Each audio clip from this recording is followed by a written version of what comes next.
Hey, Berto was just here on Friday, first day back. How was it, Rick? How's it working? How do you feel, man? I mean, to me, he looks strong. How do you feel? I mean, he looks good. I mean, a lot of people were commenting, "Oh, Berto, do this, Berto, bounce." People don't understand when you're in a boxing gym and you're working on certain technique. You focus on a certain technique. You can't mix everything together.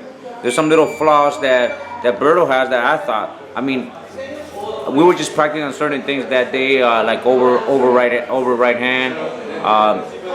Just giving an example of what he should have done with Mayweather. I mean, even though Mayweather is one of the best fighters out there, I mean, Berto fought him like he was just fighting a boxer. You can't do that. You got to take that fight to Mayweather. Yeah. So I was giving him a little stuff that he could do. Yeah. You know, people were commentating, "Oh, he's too flat-footed. Oh, he's not bouncing. He's not moving his head."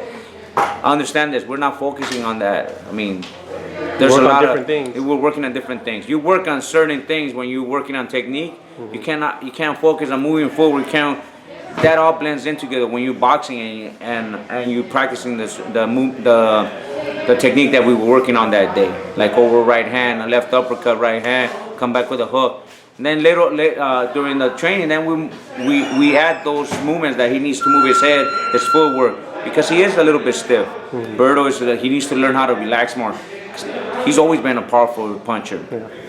So I always tell Berto, you got to go back and look at your own fights, man, when you became world champion, when you were really that hungry, the little stuff that you used to do, you don't do it as much anymore. Yeah. He was an aggressive fighter. He'll go in there, he'll throw the left to the body, he'll come back with an uppercut, right body uppercut. He'll knock these guys out. Yeah, and that's why I was telling you, you got to go back to the way you were, Berto. You can't, go back and try to start from step one and work on 1, 2, and how to turn your feet. You know how to do that. Yeah. You cannot have people, especially an experienced trainer, try to teach you the basics when you already know the basics. You just correct the basics while you're in training. It's true. And how fast are Berto's hands compared to a lot of guys that you've seen? Oh, he's fast. There's a kid that I have right now. His name is Ryan Garcia. He's an amateur. Is that the one that I like? Yeah, that's the kid you like? Yeah. Let me tell you something. That kid is fast, but Berto has fast, powerful hands. I remember when they hired me the first time to go work with him when he was fighting the rematch with Victor Ortiz. Yeah. Man, he would hurt my hands with that hook. And I got used to it in time. That hook that he would throw, oh man, my hand, I didn't even want to do mitts with him no more. So we started going with a cushion, which is great. That's when we were fighting, I was in Winter Haven for like a month. I remember. I was in Winter Haven with him in Florida. I was over there, they flew me out and I was working with him. It was good camp until that situation happened, But his hands are pretty fast? Yeah, fast and strong. Berto has it, and he focuses on doing certain things.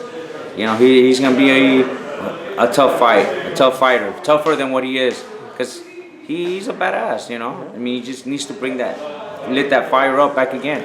Can you teach speed, Ricky, or do you have to be born with it? I mean, you can improve it. You can improve speed, but you cannot teach the speed. I mean, there's a lot of fighters that email me, "Hey, how can I improve my speed?" I tell them like what I learned from Shane Mosley when he used to be here. Yeah. He'll get a 2-pound weight or 5-pound weight. Shadow box, jab, right hand, jab, right hand, and then he'll drop it down and he'll go back fast. Okay, then it feels lighter. Yeah, there's a lot of exercise that you could do, but it all depends if you're gonna execute it in the fight. It all depends.